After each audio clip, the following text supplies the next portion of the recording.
Hello and welcome to yet another edition of the Full Force News Burst, brought to you by GeneralsJoes with me as your host, Chris Cash Money McLeod, aka Diagnostic 80.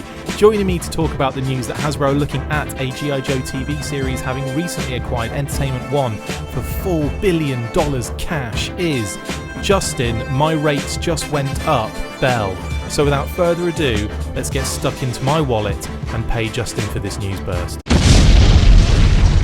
The news is coming thick and fast now with yet another story coming out of Brian Goldner's interview with CNBC and Yahoo Finance. This time it concerns the huge news that Hasbro are planning to create a television initiative for its brands, including G.I. Joe.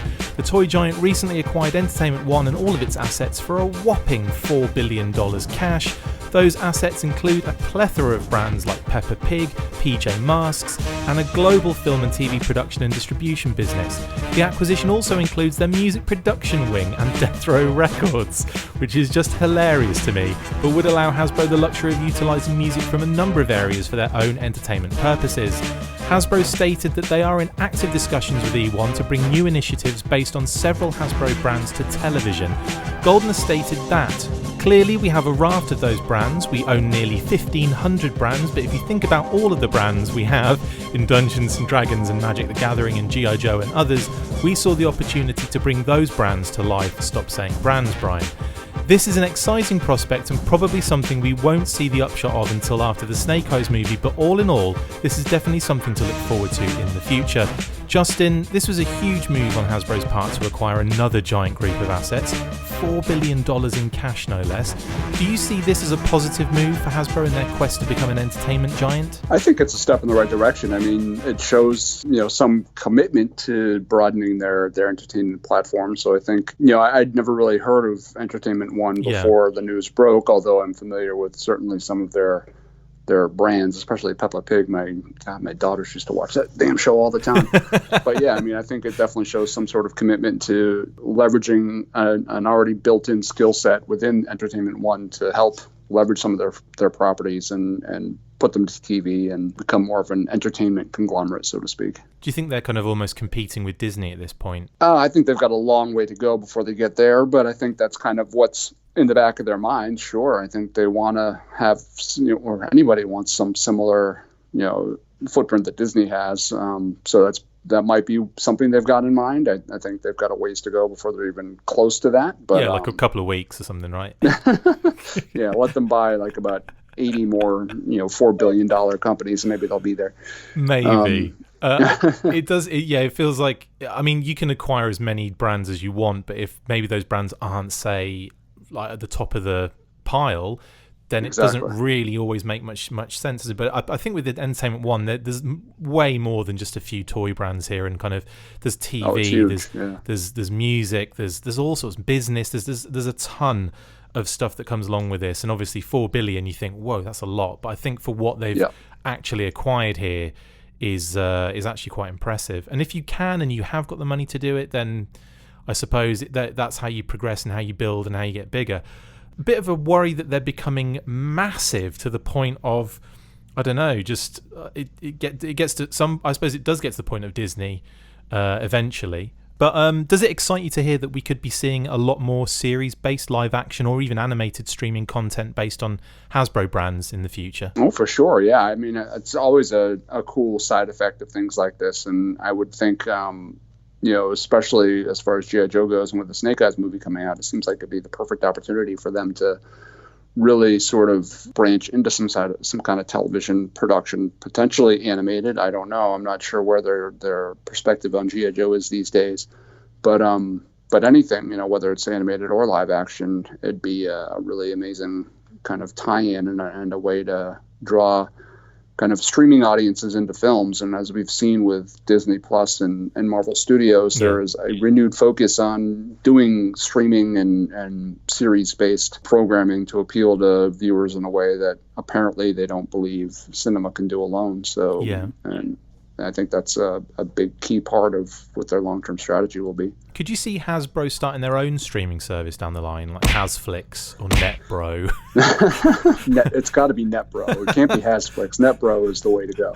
I mean, I suppose, but they need more content first. I mean, Disney's got all that built-in content kind of at their fingertips, especially with Star Wars and Marvel and all those things. Hasbro doesn't, E1's got its own share of stuff that they could certainly use in that way, but Hasbro alone certainly does not have the breadth of material they could open up their own streaming service with, even if they did all the Sunbow cartoons and things like that. I mean, number one, I'm not sure how the ownership of that works. I don't know if any of that is actually owned by Hasbro and is available for them to put on their own service.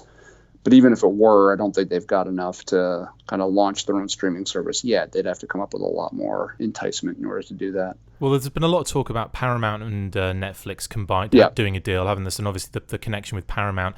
Actually, that deal with Hasbro and Paramount comes to an end in a couple of years, I believe. Yeah, which is interesting. I imagine they'll re-up something depending on how successful Snake Eyes is, but I imagine that will keep going anyway. But again, like when you're tied into those kind of things, I suppose your own streaming channel is only really a thing when you're churning out the entertainment, which I think that is what their plan is to do eventually. Sure. But at the moment, you're right. It's probably not going to be viable for them to do at this stage. They're better off jumping on Netflix or signing a deal with another streaming service. Yeah, totally.